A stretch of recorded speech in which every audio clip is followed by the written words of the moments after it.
James Emmett here for Leaders and Sports Business Journal at Stagwell Sport Beach, and I'm here with Olympic and world 100-meter champion. That's right? Indeed. Double whammy, Mr. Noah Lyles. How are you doing, Noah? I'm great. What are you doing here in Cannes, Noah? Truly, I'm here to grow my brand. I'm here to see the new opportunities. There's countless things that I want to do, and it's been hard just to do them in the space of track and field. So interacting with other sports and other brands helps move along the conversation. Mm-hmm. And have you been before? No, this is my first year. Mm-hmm. So what do you want to take away from here? Well, today or Thursday, I announced my production company, Iconic Productions, and we are, to be honest, ready to start getting in not only just ideas, but people who want to build stories with us, partnerships, of course, and go beyond just a simple docu-follow. We're here to tell the story that all the kids want to hear about. The athletes know that are there that just haven't had the opportunity to. One example is, of course, the athlete, but what about the parents? Where are they in all this? And that could be as easy as doing a reality TV show, or we could simply do a short form podcast series on that. And beyond, the limits of just, let's just make a TV show. Yeah. Sounds like your mother maybe angling for a show for herself, maybe there. I'm angling for her. Okay. Okay. I want to come on to talk about you as a brand and how sort of consciously you're going about building your commercial life, I suppose, your life outside the track. But I did want to have a couple of questions on athletics and the state of athletics at the moment. Like, what kind of place do you think is athletics in at the moment? I think at the moment we're in a state of almost limbo. We have a lot of people who want to get in and don't know how. We have a lot of people who believe that the sport needs saving, and it doesn't so much need saving as much as it needs help. We're very fortunate to be a sport that, while being an Olympic amateur sport, we have normal, consistent track meets outside of the Olympic year, and a lot of people are able to build lives off of those careers. The problem is it could be more consistent.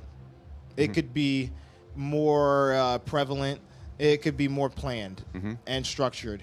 And that's where, again, we need help, not saving, I would say. Okay. And what have you made of Grand Slam track this year? You knew that was coming, huh? I did. Yeah. I'd say my predictions were kind of dead on, unfortunately. They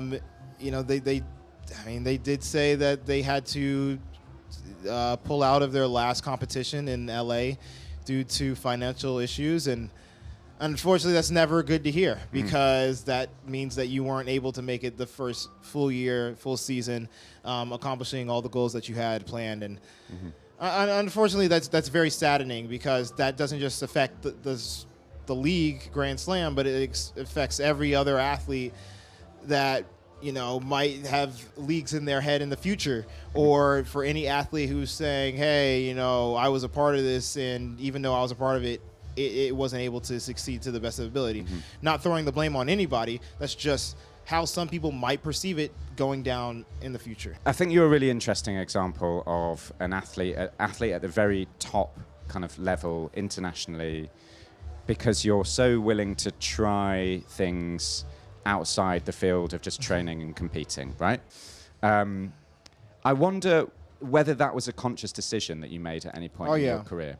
No, it was conscious from the beginning. When I was coming out of high school in 2016, I looked at the culture of track and field, and I said, I want to transition the sport. What is going to be something that's going to make me different? And as I looked around, I noticed that nobody really used the power of social media all that well. Of course, they had it, but I believe they were popular because they won races. So when you want to go after the fan that's a casual, or maybe doesn't even know they're a fan yet, how do you get their attention? Well, you do things that are natural that other people do. I'm an anime fan, but I share that because there are also other anime fans out there. I pull out a Blue Eyes White Dragon because they're, as a fan of the show, I know that other people will connect to that. They might not come to watch me run, but they came to watch me pull out another card or see what I'm going to do next. I share my love of fashion because I love to create and I love to put on different outfits and I love to show who I am, and somebody's going to connect to that. And if they don't, fine, but I promise you somebody will. And I share, you know, my disabilities, I share my dyslexia, my ADD, my asthma, because there's somebody out there who connects. Again, it's all about connecting. It's all about storytelling. And if you never tell them, they'll never know. And how does that attitude and approach and work translate into the type of opportunities that you get with brands and the type of work that you're able to do with them? I'm very under the belief that if you got to speak things into existence. If it's never said, it'll never come true. How is anybody supposed to know you have a dream if you never told somebody your dream? Of course, everybody's not out there to help you with your dream, but the right people will.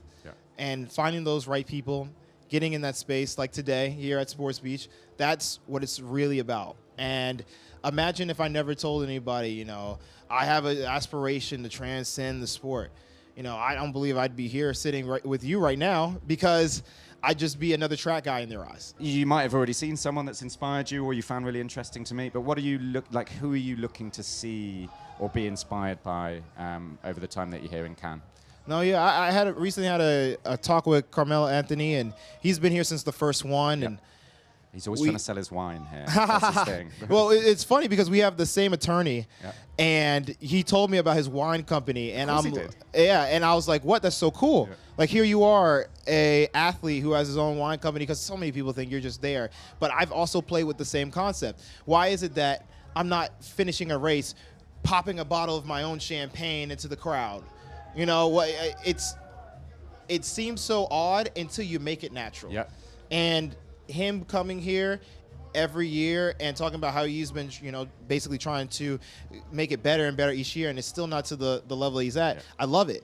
And the fact that I'm able to be here in the third year, I feel like I've seen the effects of his work, even though he might not see it to the level that he wants it to be at yet. It's already something that is truly needed and truly appreciated. Why aren't you allowed to finish a race and pop your own champagne? Have you actively discussed that? Yeah, it has to do with legal issues. There's so many rules in track and field, but yes, legally issues. It looks bad on TV.